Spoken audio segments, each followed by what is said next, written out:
பிறக்கிறான். 1857 இவா ஒரு சட்டோபாத்தியாய குடும்பத்துல பிறக்கிறான். இவாளோட அப்பாவும் ரொம்ப நல்ல பெரிய படிச்சவர். ஆக்சுவலா இவ அம்மாவும் ரொம்ப படிச்சவா. பல மொழிகள்ல விற்பனர் அவள்லாம். அதாவது நிறைய போயம், நிறைய இலக்கியங்கள்ல எழுதக்கூடியவா. ரெண்டாவது இவா நல்ல ஒரு பணக்கார குடும்பத்திலையும் பிறந்திருக்கா. இவா நல்ல ஒரு பணக்கார குடும்பத்துல பிறந்திருக்கா, ஒரு பெரிய குடும்பத்துல பிறந்திருக்கா.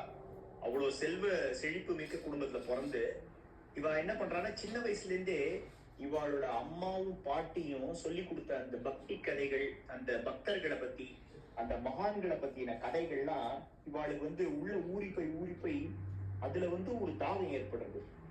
அதாவது சின்ன வயசுல நம்ம குழந்தைகளுக்கு என்னென்ன சொல்லி கொடுக்குறோமோ, எந்த மாதிரி நம்ம இந்த ஆத்மா கம்ப்யூட்டர் சயின்ஸ்ல சொல்ற மாதிரி ஒரு எம்பெடட் சிஸ்டம் அப்படின்னு சொல்லிட்டு சொல்றான். நம்ம என்னென்ன சின்ன வயசுலயே எம்பெட் பண்ணி விடுறோமோ அதெல்லாம் உள்ளுக்குள்ள ஆழமா போய் பதிஞ்சிரும். அதுக்கேத்த மாதிரிதான் நம்ம நம்மளோட வாழ்க்கை அமையும் அப்படின்னு சொல்லிட்டு சொல்ற மாதிரி இவளுக்கு சின்ன வயசுல இருந்தே இந்த இதிகாசங்கள், புராணங்கள் இதெல்லாம் சொல்லி கொடுத்து சொல்லி ஏத்தி அவளுக்கு மைண்ட்ல அது ரொம்ப ஆழமா போய் பதிஞ்சிருக்கிறது. என்னதான் இவ அம்பாளை வழிபடுற குடும்பம்னாலும் இவளுக்கு கிருஷ்ணர் பேர்ல அபரிமிதமான ஒரு பக்தி இருக்கு. சின்ன வயசுல இருந்தே கிருஷ்ணர்னா அவ்வளவு பிடிச்சிருக்கு. அவ்வளவு ஒரு ஒரு பக்தி பண்ணிட்டு இருக்கா. கிருஷ்ணர் பேர்ல அவ்வளவு ஒரு ஆழ்ந்த பக்தி இருக்கு. ரெண்டாவது இந்த இந்த பக்தர்களோட இதெல்லாம் நம்ம பார்த்தோம்னு வச்சுங்களேன். அந்த பக்தர்களோட ஒரு வழக்கம், அவளுக்கு உள்ளுக்குள்ள அந்த பகவான் கொடுத்திருக்கிறது என்னன்னா, அவளுக்கு எப்பயுமே இந்த தேடல் முதல்ல இருந்தே இருக்கு. அவ மத்தவாள மாதிரி நம்ம முயற்சி பண்ணணும் அப்படின்னு சொல்லிட்டு நினைக்காம அவ இயல்பிலேயே அதை ரொம்ப தீவிரப்படுத்திக்கிறா. எப்படின்னு நம்ம இந்த உலகத்துக்கு எதுக்கு வந்திருக்கோம்னா, நம்ம தெய்வத்தை பார்க்கதான் வந்திருக்கோம். நம்ம இந்த தெய்வத்தை உணர்றதுக்கு தான் இந்த உலகத்துக்கு வந்திருக்கோம். அதனால அதுதான் நம்மளுக்கு ஒரு மூல பிரகிருதியா இருக்கணும், ஒரு மூல பாயிண்டா இருக்கணும் அப்படின்னு சொல்லிட்டு அவளுக்கு அது முதல்ல இருந்தே இருந்திருக்கு. எப்பயுமே இருக்கு அதுக்குள்ள. அதனால அவ அதுல ரொம்ப தீவிரம் காட்டி அதுக்குள்ள போயிட்டே இருக்கா. இவாளுக்கு கௌரிமாவுக்கு என்னன்னா ஒரு 12-13 வயசு ஆகுது. அந்த காலத்துல என்னன்னா ஒரு 12-13 வயசு ஆகும் போதே கல்யாணத்துக்கு பார்க்க ஆரம்பிச்சிருவோம். கல்யாணத்துக்கு பார்க்க ஆரம்பிக்கிறப்போ இவாளுக்கு என்ன தோன்றதுன்னா, நம்ம இந்த சம்சார வாழ்க்கையில மாட்டிக்க கூடாது அப்படின்னு சொல்லிட்டு இவ என்ன பண்றா, இவ வீட்டை விட்டு போறதுக்கு முயற்சி பண்றான். வீட்டை விட்டு நம்ம வெளியில வந்துடணும், வீட்டை விட்டு ஓடி போயிடணும் அப்படின்னு சொல்லிட்டு இவ முயற்சி பண்றான். அந்த மாதிரி முயற்சி பண்ணும்போது என்ன ஆகுதுன்னா, இவளால போக முடியல. அவ திருப்பி பிடிச்சி வச்சுட்டு என்னதான் இருந்தாலும் நம்ம சாதாரணமான வாழ்க்கையில இருந்து அந்த கண்ணோட்டத்தை பார்க்கும்போது கல்யாணம் பண்ணி வச்சிடணும், அவ ஒரு குடும்ப வாழ்க்கையில இருக்கணும்னு அவ எதிர்பார்க்கிற மாதிரி அவ திருப்பி இந்த முயற்சிகளில் ஈடுபடுறான். இந்த மாதிரி இவ என்ன பண்றான்னா, ஒரு தடவை இல்ல, 2 தடவை இல்ல, 3 தடவை அவ இந்த மாதிரி கிளம்பிடுறான். ஏன்னா சின்ன வயசுல இருந்தே அவளுக்கு ஒரு மனசுக்குள்ள ஒரு தீராத தேடல் இருக்கு. அவ பெண்கள்னா எதுக்கு இந்த மாதிரி நகைகள் அணிஞ்சுக்கணும், எதுக்கு இந்த மாதிரி திருமணம் பண்ணிக்கணும், எதுக்கு இந்த மாதிரி ஒரு வாழ்க்கையில இருக்கணும், இதனால என்ன பிரயோஜனம், நம்ம இந்த பூலோகத்துக்கு எதுக்கு வந்திருக்கோம், அதுக்கு என்ன என்ன என்ன என்ன பர்பஸுக்காக வந்திருக்கோம், நம்ம என்ன என்ன பண்ணணும் அப்படின்னு சொல்றா. ரெண்டாவது அதே மாதிரி சின்ன வயசுல இருந்தே இவ வளரும் போது பாத்தீங்கன்னா இவாளுக்கு ஒரு பயங்கிறது இல்லை. ஆக்சுவலா இவாளுக்கு ரொம்ப ரொம்ப தைரியமா இருக்கான். இவ அவ்வளோ தூரம் தைரியமா இருந்ததாலதான் இவ என்ன பண்றா, வீட்டுல இருந்து தப்பிச்சு போனா கூட ஹிமாலயாஸ்ல எல்லாம் இவ போய் அலைஞ்சு அங்கெல்லாம் திரிஞ்சு இவ தபஸ் பண்ணிருக்கா. அவ்வளவு தூரம் இவளோட ஆன்மீக தேடலை தீவிரப்படுத்தியிருக்கான். ஒரு 8-9 வருஷ காலம் இவ ஹிமாலயங்கள்ல மற்ற இடத்துல எல்லாம் ஃபுல்லா அலைஞ்சு திரிஞ்சு அவ்வளவு தூரம் தபஸ் பண்ணி, அப்புறம் இவ ஒரு பெண்ணா இருக்கிறதால அதனால இவாளுக்கு ஏதாவது ஒரு பிரச்சனை வந்துருமோ அப்படின்னு சொல்லிட்டு இவ என்ன பண்ணிருக்கான்னா, இவ காவி உடைய போட்டுக்கிறது, ஒரு சன்னியாசி மாதிரி வேஷம் பண்ணிக்கிறது அப்படின்னு அந்த மாதிரி வேஷம் பண்ணிட்டு ரொம்ப அழகா இருந்திருக்கா. தன்னோட அழகு தன்னோட தப்பஸுக்கு வந்து உள்ள குறுக்க வந்துருமோ, அது வந்து ஒரு பலவீனமா போயிடுமோன்னு இவ என்ன பண்ணிருக்கான்னா, சேத்தையும் மண்ணையும் வந்து இவ மூஞ்சில பூசிட்டு ரொம்ப கோரமா ஒரு உருவம் தன்னோட தலைமுடியை வெட்டிட்டு, அப்புறம் வந்து இந்த மாதிரி நம்ம ஒரு உருவத்துல இருப்போம். வெளி உருவத்துக்கு வந்து அவளை பொறுத்த வரைக்கும் வெளி உருவத்துக்கு வந்து ஒரு மதிப்பு கிடையாது. அவளை பொறுத்த வரைக்கும் என்னன்னா, உள்ளுக்குள்ள இருக்கிற தன்னோட ஆத்மாவை தான் உணரணும். தான் வந்து தபஸ்ல வந்து இன்னும் தீவிரம் காட்டணும். இறைவனை பத்தி எப்ப பார்த்தாலும் நினைச்சுட்டே இருக்கணும் அப்படின்னு அந்த அந்த பாதையில எப்பயுமே வந்து போக போக இவ முயற்சி பண்ணி அதை நோக்கி நோக்கி போறதால, அதை நோக்கி நோக்கி போக முடிவு பண்றதால இவ வந்து அவ்வளவு தூரம் அலைஞ்சிருக்கா. ஹிமாலயாஸ்ல அங்க இங்கெல்லாம் அலைஞ்சு அவ்வளவு தூரம் தபஸ் பண்ணி அவ்வளவு தூரம் வந்து எப்ப பார்த்தாலும் அதை பத்தியே வந்து நினைச்சுட்டு இவ வந்து வாழ்க்கைய வந்து வாழலாம். அதுக்கேத்த மாதிரி இவ வந்து என்னன்னா, சின்ன வயசுலயே இவாளுக்கு வந்து கீதை, அப்புறம் வந்து ராமாயணம், மகாபாரதம், அப்புறம் சண்டி, இதெல்லாம் வந்து இவாளுக்கு வந்து பாடம் ஆனதால அதுவும் வந்து ஒரு உறுதுணையா இருக்கு. நம்ம அதனாலதான் சின்ன வயசுலயே நம்ம குழந்தைகளுக்கு நம்ம ஸ்லோகங்கள், அப்புறம் நல்ல விஷயங்கள் இதெல்லாம் சொல்லி கொடுக்க இதெல்லாம் வந்து ஒரு உறுதுணையா இருக்கும். அதாவது இந்த ஸ்லோகங்கள் படிக்கிறது, வேதங்கள் சொல்றது, அப்புறம் இந்த சாஸ்திரங்கள் தெரிஞ்சுக்கிறதெல்லாம் அதையும் தாண்டி வந்து நம்ம கடவுளை அடையணுமே தவிர இதெல்லாம் ஒரு படிகள் தான் இல்லையா? இதெல்லாம் வந்து நம்ம மனசு வந்து கீழ்நிலைகளுக்கு போகாம இருக்கிறதுக்கு நம்மளுக்கு வந்து ரொம்ப ஒரு ஒரு ஒரு ப்ரொடெக்ஷனா இருக்கும், நம்மள வந்து காப்பாற்றும். அந்த மாதிரி இவ இவ்வளவு தீவிரம் காமிச்சுட்டு இருக்கிறப்போ இவாளுக்கு என்ன ஆகுதுன்னா, பலராம் போஸ்ன்றவர் மூலியமா இவாளுக்கு வந்து ராமகிருஷ்ண பரமஹம்சரோட ஒரு இது கிடைக்கிறது, ஒரு சம்பந்தம் கிடைக்கிறது. பரமஹம்சர் கிட்ட பழகக்கூடிய வாய்ப்பு, பரமஹம்சர் கிட்ட நெருங்கக்கூடிய ஒரு வாய்ப்பு வந்து இவாளுக்கு வந்து கிடைக்கிறது. அதுக்கப்புறம் தான் இவ வந்து பரமஹம்சர் கூட பழகி, அப்புறம் வந்து சாரதா தேவியோட பழகி, சாரதா தேவியோடைய நகபத்துல வந்து தங்கி அந்த ஒரு 10க்கு 10 ரூம்ல வந்து சாரதா தேவியோடய தங்கிட்டு அவளுக்கு வேண்டிய சிஸ்ரூஷை பணிவிடை எல்லாமே செஞ்சு இவ வந்து பரமஹம்சர் கிட்ட பழகி அவர்கிட்ட இருந்து இந்த ஞான உபதேசங்கள்லாம் எடுத்துட்டு இவளோட அந்த ஆன்மீக வாழ்க்கையை வந்து இன்னும் தீவிரப்படுத்துறார். அதாவது 1857 இருந்து 1938 வரைக்கும் வாழ்ந்திருக்கா. எப்பேற்பட்ட ஒரு ஒரு தப்பஸான வாழ்க்கை. எங்கேயுமே வந்து வாழ்க்கையில ஒரு க்ஷணம் கூட, ஒரு நிமிஷம் கூட வேஸ்ட் பண்ணல.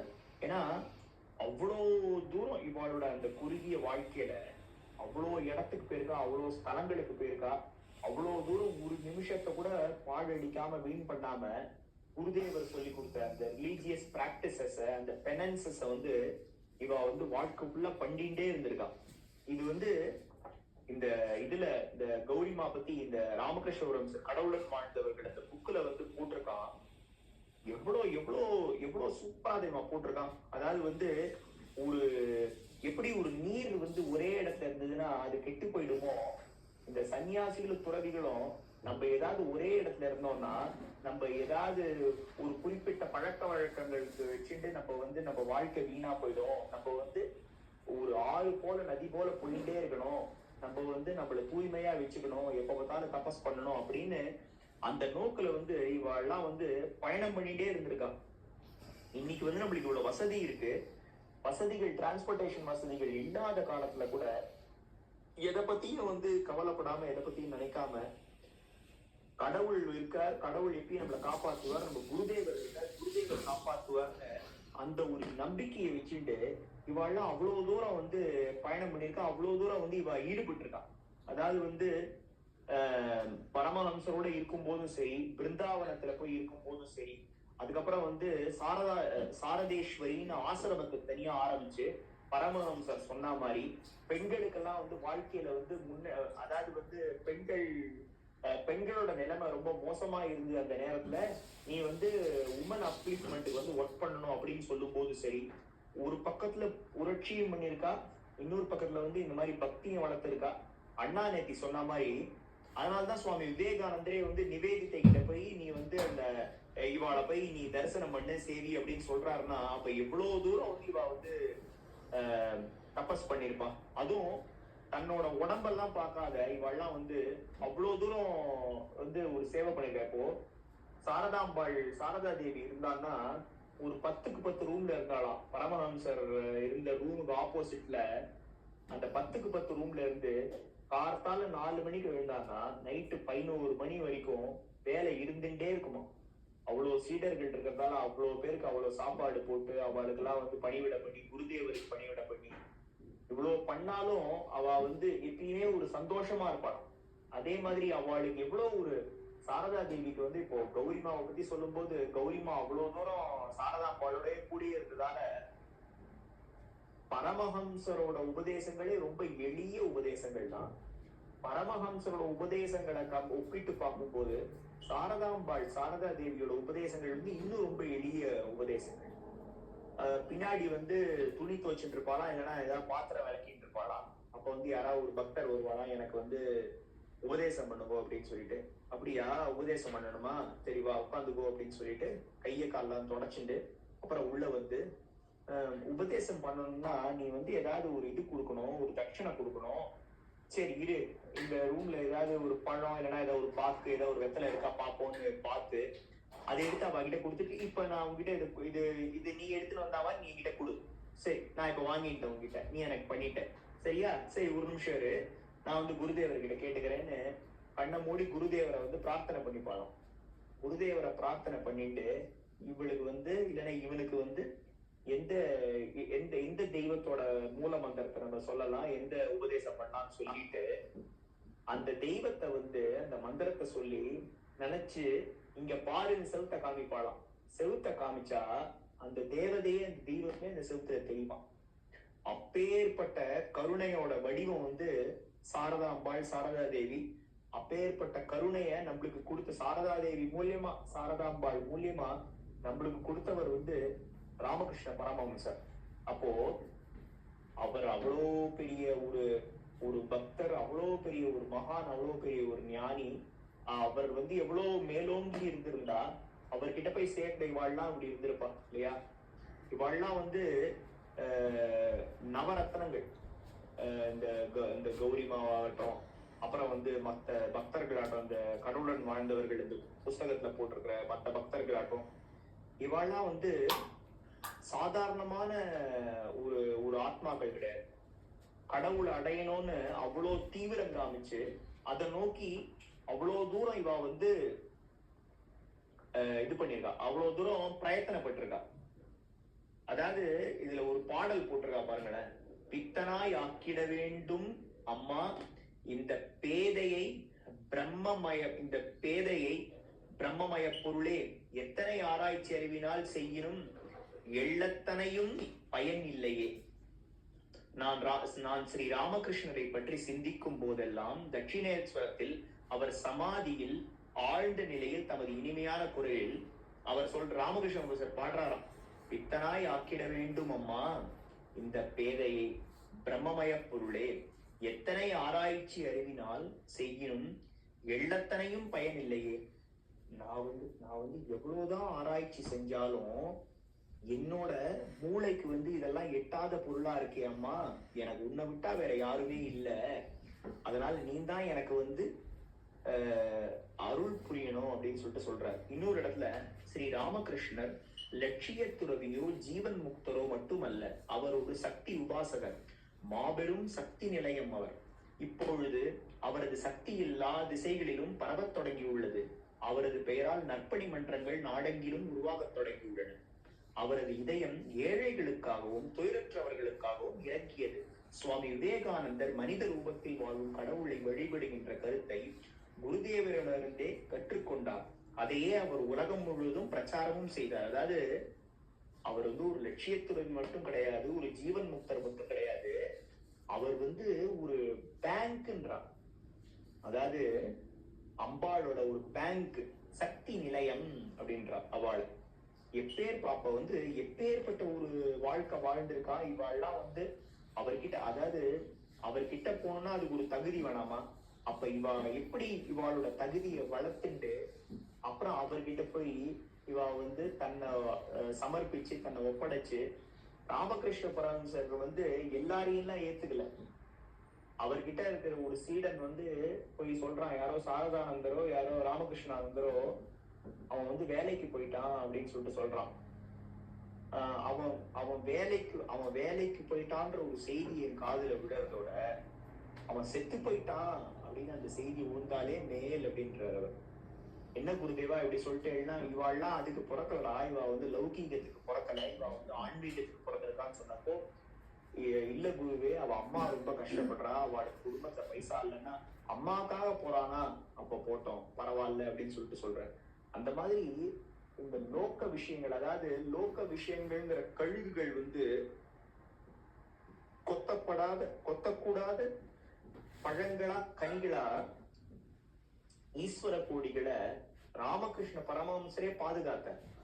ஆனா இந்த ஜீவ கோடிகளுக்கு வந்து அவர் வந்து சில ரிலாக்ஸேஷன் கொடுத்தாலும், நீங்கெல்லாம் குடும்பத்துல இருக்க, உங்களுக்கு குடும்பம் முக்கியம், குழந்தைகள் முக்கியம், நீங்கெல்லாம் அதையும் பார்த்துக்கணும், ஈஸ்வர கோடிகளையும் பார்த்துக்கணும், பக்தியும் பண்ணணும், உங்களுக்கு கடமைகள் ஜாஸ்தி. ஈஸ்வர கோடிகளுக்கு கடமை என்னன்னா பக்தியை பரப்புறது மட்டும்தான் கடமை. அவ முதல்ல பக்தி பண்ணணும், ஜபதபங்கள் பண்ணணும், தியானம் பண்ணணும், அந்த சுவாமியை நினைச்சுட்டே இருக்கணும். அவ வந்து அந்த நிலையை அடைஞ்ச அப்புறமா அதெல்லாம் உலகம் முழுக்க பரப்பணும். அதான் அவளோட கடமை. உங்களோட கடமை வந்து உங்களோட குடும்பத்தையும் பார்த்துக்கணும், நீங்க பக்தியும் பண்ணணும். அந்த மாதிரி இந்த இல்லற சீடர்கள் வந்து எப்படி ரெண்டுத்தையும் பார்த்து இருந்திருக்கா, எப்படி அவ குடும்பத்திலேயும் இருந்திருக்கா, அதே மாதிரி எப்படி வந்து இந்த இறை தொண்டும் பண்ணியிருக்கா, அதே சமயத்துல தன்னோட ஆன்மீக முன்னேற்றங்கள்லயும் வந்து எந்த ஒரு குறைவில்லாம பார்த்துட்டு இருக்கா. இந்த இந்த இந்த புஸ்தகத்தை படிக்கும் போது இது சாதாரணமான ஒரு கதை புஸ்தகம் மாதிரி தெரியலாம், ஆனா ஒரு ஒரு உபனிஷத்தை படிக்கிற மாதிரி நம்மளுக்கு வந்து ஒரு ஒரு விளைவு இருக்கு. ஒரு ஒரு ஒரு உபனிஷத்தை, ஒரு கடோபனிஷத்தை படிக்கும் போதோ, இல்ல வேற ஏதாவது ஒரு உபனிஷத்தை படிக்கும் போதோ, ஒரு வேதத்தை படிக்கும் போதோ இதுல வந்து நம்மளுக்கு அந்த உறுதி ஏற்படுறது. ஏன்னா வேதத்தோட சாரம் என்ன, உபனிஷத்தோட சாரம் என்ன, இந்த உலகங்கிறது, இந்த ஜெகத்துங்கிறது அந்த இறைத்தன்மை, இறைவனோட நினைப்பு, இறைவனோட சக்தி, அதை இந்த உலகத்திலேருந்து பிரிச்சுட்டா இந்த உலகம் வந்து ஒரு ஜட வஸ்து. இந்த உலகத்துல எல்லாம் இயங்குறதுன்னா அது இறைவனோட அன்புதான் காரணம். அந்த இறைவனோட அன்புங்கிற ஒரு போர்ஷன் இல்லைன்னா ஒண்ணுமே இல்லைங்கிறது தான் எல்லாமே சொல்றது இல்லையா. வேதத்தோட சாராம்சம், உபனிஷத்தோட சாராம்சம் என்ன, இறைவன் தான் எல்லாம், அந்த இறைவனுக்குள்ளதான் நம்ம எல்லாம் இருக்கோம். ஆனா நம்மளுக்குள்ள எல்லாருக்குள்ளயும் இறைவன் இருக்கான், அந்த இறைத்தன்மை இருக்கு, இந்த உலகத்துல எல்லாருக்கும் இறைத்தன்மை இருக்குன்னு நம்ம புரிஞ்சுக்கணுங்கிறது தான் அதோட சாரம். அந்த சாரத்தை தானே இவாள்லாம் வந்து இவாளோட வாழ்க்கை மூலமா வாழ்ந்து காட்டிட்டு போயிருக்கா. இவா வந்து மற்ற மனிதர்கள் மாதிரி இவாளும் சாதாரணமா காத்தால தூங்கி எழுந்து அவளோட கடமையை பண்ணிட்டு அவளோட இல்லற வாழ்க்கையை வாழ்ந்துட்டு அவள் போயிருக்காங்க. பரமஹம்சரே ஒரு கேட்கிறார் சாரதாம்பா கிட்ட, நீ சொல்லு சாரதா, நான் என்ன பண்ணணும், நான் உன்னை கல்யாணம் பண்ணிட்டு இருக்கேன், உனக்கு நான் வந்து கடமைப்பட்டிருக்கேன், நான் வந்து ஒரு சாதாரணமா ஒரு சட்டோபாத்தியாயா ஒரு முக்கல்ச்சியா வாழணுமா, இவன் கூட வந்து சேர்ந்து குழந்தைங்க பெற்றுட்டு நான் பாட்டுக்கு சாதாரணமா ஒரு கோவில் பூஜாரியா வாழணுமா, நீ அப்படி வாழறதுன்னா சொல்லு, நான் வாழறேன், அதை பத்தி எனக்கு இல்லை. ஏன்னா நான் உன்னை வந்து அக்னி சாட்சியா கல்யாணம் பண்ணிட்டு இருக்கேன். ஆனா நம்ம அந்த மாதிரி இருந்தோம்னா நம்ம மட்டும்தான் பயனடைவோம். ஆனா நம்மளோட வாழ்க்கையை தியாகம் பண்ணி நம்ம வந்து பூஜை புரஸ்காரம் எப்ப பார்த்தாலும் அந்த ஜெகன் மாதாவான அந்த அம்பாவை நினைச்சுட்டே இருந்து நம்ம வந்து நிறைய பக்தி பண்ணோம்னா இந்த உலகத்துக்கே நம்ம வந்து ஒரு பயனுள்ளவாளா இருக்கலாம் அப்படின்னு சொல்றாங்க. அந்த சாரதா அம்பாளோட அந்த ஒரு பெரிய தியாகம் தான் நமக்கெல்லாம் ராமகிருஷ்ண பரமஹம்சரை கொடுத்துருக்கு. அந்த ராமகிருஷ்ண பரமஹம்சரோட ஒரு பெரிய தியாகம் தான் நம்மளுக்கு வந்து இவ்வளவு இதர சீடர்களையும், இவ்வளவு ஈஸ்வர கோடிகளையும், இவ்வளவு ஜீவ கோடிகளையும் அவ வாழ்க்கையில பண்ண அந்த தீவிர தபஸையும் நம்மளுக்கு கொடுத்துருக்கு. இந்த பாடங்கள் தான் நம்மளுக்கு வந்து நம்மளோட வாழ்க்கையில வந்து ஒரு ஏணி படிகளா இருக்கு. இவ்வளவு தூரம் அவ வந்து பரமஹம்சரைக்கும் சொல்ற மாதிரி, நான் 16 அணாக்கு பண்ணிட்டேன், நீங்க 16 அணாக்கு பண்ணணும்னு நான் எதிர்பார்க்க மாட்டேன், நீங்க ஒரு அணாக்கு பண்ணா போதும் அப்படின்றாரு இல்லையா.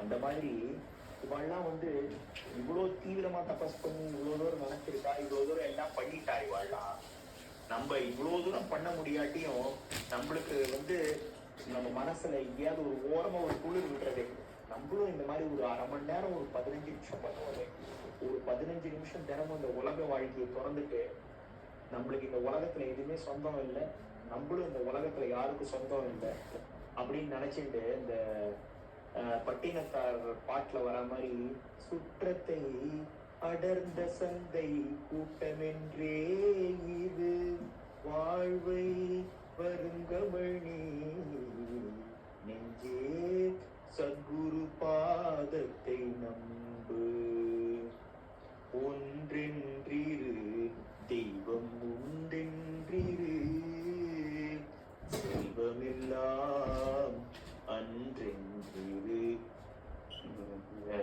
செல்வமெல்லாம் அன்றென்றிரு. அந்த மாதிரி 10 நிமிஷம் 15 நிமிஷம் நம்ம வந்து நம்ம வாழ்க்கை நம்ம வாழற வாழ்க்கை இது நம்மள இல்லை, நம்மளோட கூட இருக்கிறவா இவா நம்மளவா இல்லை, நம்ம வந்து ஒரு தனி ஆத்மா அப்படின்னு ஒரு 15 நிமிஷம் நம்ம வந்து இந்த வாழ்க்கையை திறந்துட்டு, இந்த உலகத்தை திறந்துட்டு, இந்த கால நேரத்தை திறந்துட்டு நம்ம வந்து இறைவன் மேல அந்த ஒரு நினைப்புல, இறைவன் சிந்தனையில அப்படியே இருப்போமே.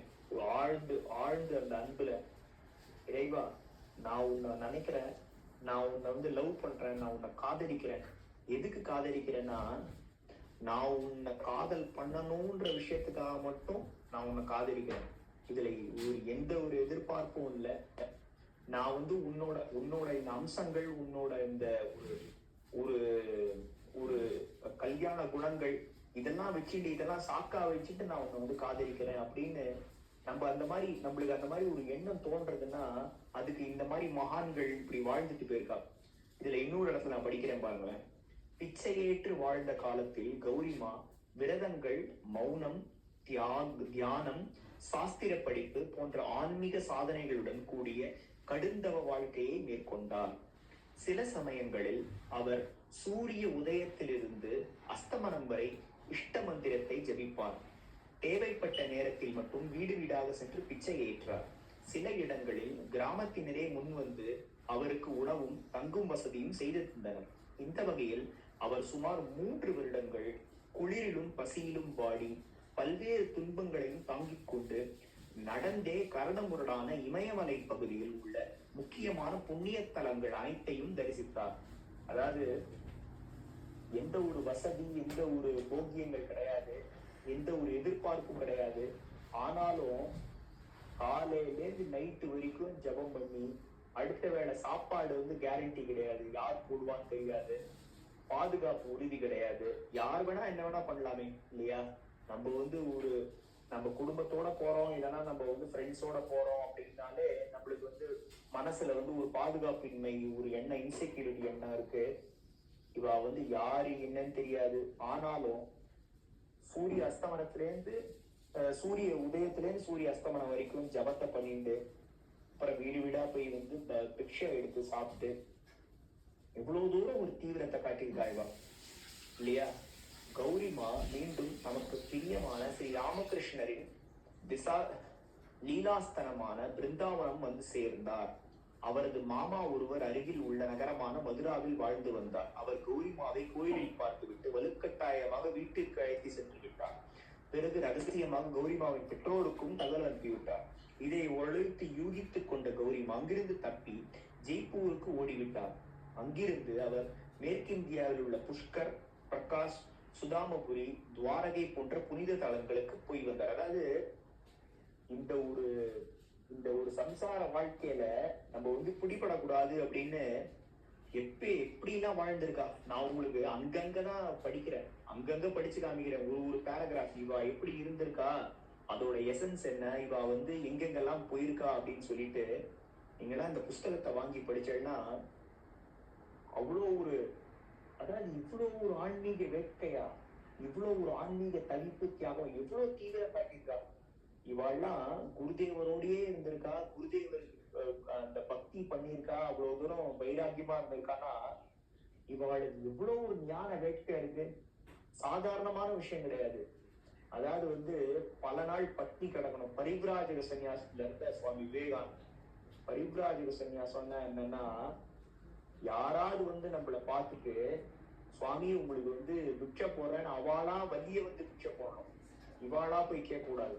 அந்த மாதிரி கடுமையான ஒரு தபஸ்ல இருந்து ஒரு முக்காலனா பைசா இல்லாம அந்த விவேகானந்த ராக்ல போய் தபஸ் பண்ணி, நீந்தியே போய் தபஸ் பண்ணி, யாருக்கா தபஸ் பண்ற?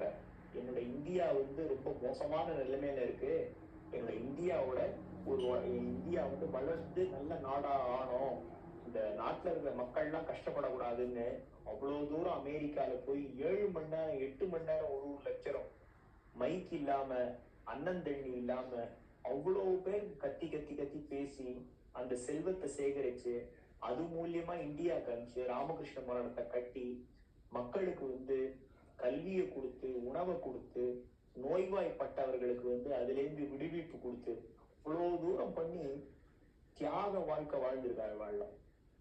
இவளோட வாழ்க்கை, அதாவது இவளோட வாழ்க்கை சாதாரண வாழ்க்கை, இவளோட வாழ்க்கையெல்லாம் ஒரு சைத்திரம். அதாவது இதெல்லாம் வந்து பொறிக்கப்பட்ட சரித்திரங்கள். இதெல்லாம் வந்து வெறும் ஒரு பிரிண்ட் அடிச்ச புக்கோ இல்ல ஒரு பேப்பரோ நினைக்க கூடாது. இதெல்லாம் இவ வாழ்ந்த வாழ்க்கையெல்லாம் வந்து சரித்திரங்கள். அதனால நான் எல்லாரையும் என்ன வேண்டி கேட்டுக்கிறேன்னா, உங்களால முடியும் போது நீங்க ஒரு சாஃப்ட் காப்பியாவது வாங்கி இந்த ராமகிருஷ்ண பரமஹம்சரோட ஈஸ்வர கோடிகள் ஜீவ கோடிகள் புத்தகத்தெல்லாம் வச்சுட்டு எப்பப்ப டைம் கிடைக்குமோ நீங்க இதெல்லாம் படிச்சு பார்த்தேன்னா நம்மளுக்கு வந்து அதாவது நம்ம என்ன பண்றோம், நம்ம என்ன பண்ணணும் அப்படின்றது நம்மளுக்கு வந்து புரியும்.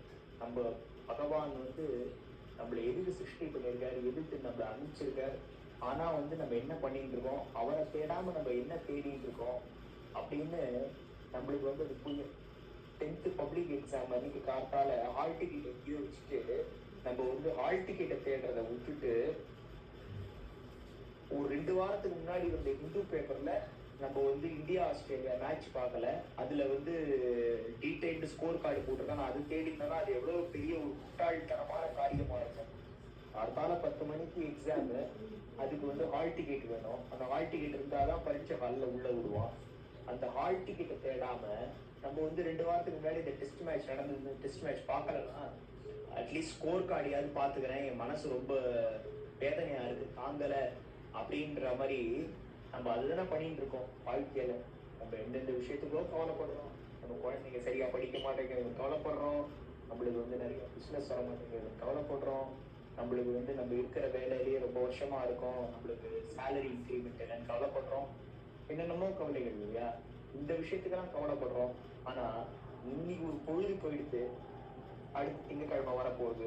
நம்ம இன்னைக்கு வந்து இறைவனை பார்க்கறத விட்டுருவோம், ஆனா இறைவனோட நினைப்புல நம்ம வந்து கொஞ்சம் கூட இல்லையே நம்ம வருத்தமே படுறது. ஆனா இவாள்லாம் எப்படி நினைச்சிருக்கான்னா, அந்த இறைவன் நாமத்தை சொல்லும் போது கூட சாதாரணமா சொல்லாம ஒரு தேடலோட, இந்த நாமத்தை நான் சொல்லிட்டே இருக்கிறேன் இறைவா, இந்த நாமத்துக்குரியவனான உன்னை இன்னைக்கு நான் வந்து தரிசனம் பண்ண போறேன், இன்னைக்கு நான் பார்க்க போறேன், இந்த ஜீவாத்மாவை வந்து உன்கிட்ட இருந்து நான் கடன் வாங்கி வந்திருக்கேன், இது என்னோடது கிடையாது, இந்த உடம்பும் என்னோடது கிடையாது, நீ இட்ட பணியை செய்யறதுக்கு தான் நான் இந்த பூலோகத்துக்கு வந்திருக்கேன். ஆனா அந்த பணி என்னன்னு நான் தீவிரம் காட்டி உன்கிட்ட கேட்டாலொழி எனக்கு எப்படி தெரியும், என்னோட பிறவி பயன் என்னன்னு எனக்கு எப்படி தெரியும், அதை நான் தெரிஞ்சுக்காம வேற ஏதோ ஒண்ணு பண்ணிட்டு இருக்கேன், வேற ஏதோ ஒரு அஜ்ஞானத்துல மாட்டிட்டு இருக்கேனே. உன்னோட நாமம் வந்து என்னோட நாக்குல ஓடிட்டே இருக்கு, அந்த நாமம் மூலியமா அந்த நாமத்துக்கு யாரு உரிமையாளனோ, அந்த நாமத்துக்கு யாரு எஜமானோ, அந்த நாம ரூபமா யாரு இருக்கானோ அவனே என் நேர்ல வந்து எனக்கு வந்து காட்சி கொடுக்குற அளவுக்கு நான் என்ன பண்ணிக்க வேணாமா, என்னை தயார் பண்ணிக்க வேணாமா, நான் வந்து அதுக்கு ரெடி ஆகிக்க வேணாமான்றது நம்ம வந்து தவிக்கிறத விட்டுட்டு நம்ம வந்து இந்த பூலோக காரியங்கள், அந்த லௌகீக காரியத்திலேயே வந்து நம்ம வந்து சுழந்துட்டு இருக்கோம். நம்மளோட வாழ்க்கையும் பார்த்துட்டு இந்த மாதிரி மகான்களோட வாழ்க்கையும் ஒரு பக்கத்துல தராசுல வச்சு பார்த்துட்டு நம்மளோட தராசு எங்க இருக்கு, இந்த மகான்களோட தராசு எங்க இருக்கு, நம்மளோட தீவிரம் எதை நோக்கி இருக்கு, இந்த மகான்களோட தீவிரம் எதை நோக்கி இருந்திருக்கு அப்படின்னு நம்ம அப்பப்ப நம்ம வாழ்க்கையை ஒப்பிட்டு பார்த்து நம்மளும் அவ அளவுக்கு பண்ண முடியலன்னா கூட இந்த மாதிரி எனக்கும் ஒரு வாழ்க்கை பயனுள்ள வாழ்க்கையா இருக்கணும், என்னோட பொழுது வந்து இந்த மாதிரி பயனுள்ள பொழுதா போகணும் அப்படின்னு நம்ம வந்து நினைச்சுட்டு இந்த மகான்கள் கதை, இந்த நாயன்மார்கள் ஆழ்வார்கள் கதை, இந்த மாதிரி கௌரிமா கோபாலேர்மா, இந்த மாதிரி இவ்வளோ அஷ்ட கஷ்டங்கள் வந்தாலும் இவ்வளோ சிரமங்கள் பட்டாலும் அதெல்லாம் விரும்பி பட்டுண்டு, அதாவது நம்ம தலைவிதியேன்னு கஷ்டப்படுறது ஒண்ணு இருக்கு, ஆனா இந்த கஷ்டங்கள்லாம் விரும்பி ஏத்துண்டு அதை படுறதுன்றது ஒண்ணு இருக்கு இல்லையா? அந்த மாதிரி நம்ம வந்து உண்மையிலேயே ஏங்கி தவிச்சோம்னா இவாளுக்கெல்லாம் அனுகிரகம் பண்ண மாதிரி அந்த ராமகிருஷ்ண பரமஹம்சர் வந்து நம்மளுக்கும் அனுகிரகம் பண்ணுவார். அவர் வந்து மகான்களுக்கு இனிமே அழிவு கிடையாது. ஏன் மகான்களுக்கு அழிவு கிடையாதுன்னா, அவளுக்குள்ள இறைவன் இருக்கான், எப்பயும் அவா இறைவனுக்குள்ள இருக்கான். இறைவனுக்கு அழிவு இல்லாததுனால இறைவனையே எப்ப பார்த்தாலும் சதா சர்வகால ஸ்மரணிச்சுட்ட இந்த மகான்களுக்கும் அழிவு கிடையாது. அவளை வந்து நம்ம உண்மையான ஏக்கத்தோட பரிதவிப்போட, நீங்கள்லாம் வந்து இறைவனை எப்பயும் நினைச்சு பரிதவிப்போட இருந்துட்டு இறைவனை அடைஞ்சு, ஆனா இதெல்லாம் அந்த மாதிரி பண்ண முடியல, நாங்க பண்ண பூர்வ ஜென்ம கர்மங்களால எங்களால் நகர முடிய மாட்டேங்கிறது, நீங்க தான் உதவுங்கோ அப்படின்னா, நம்மளுக்கு இஷ்டமான, நம்மளுக்கு எந்த மகான் பிடிக்கிறதோ அந்த மகான் கண்டிப்பா அவ வந்து ஏதோ ஒரு ரூபத்துல வந்து நம்மளுக்கு வந்து உதவுவா. நம்மளுக்கும் இந்த தாகத்தை, இந்த பசியை, இந்த இறைத்தன்மைக்கான தாகத்தை, இந்த தேடலை வந்து நம்மளுக்குள்ளேயும் கொடுத்துருவா. இந்த தேடலை நம்மளுக்குள்ள கொடுத்துட்டான்னா அதுக்கப்புறம் வந்து நம்மளோட தேடல், அப்புறம் நம்ம தேடக்கூடிய பொருளான அந்த பகவான் 3 தான் மிஞ்சும். அதுக்கப்புறம் பாக்கி எல்லாமே பஸ்பமாயிடும். அப்புறம் நம்ம தேடி தேடி அந்த பகவானை நம்ம வந்து ஒரு நாள் சாட்சாத்காரம் பண்ணி அப்புறம் அந்த பகவானோட அந்த திருமலர் பாதங்கள் அடையிறது. ஜெய் ஸ்ரீராம்.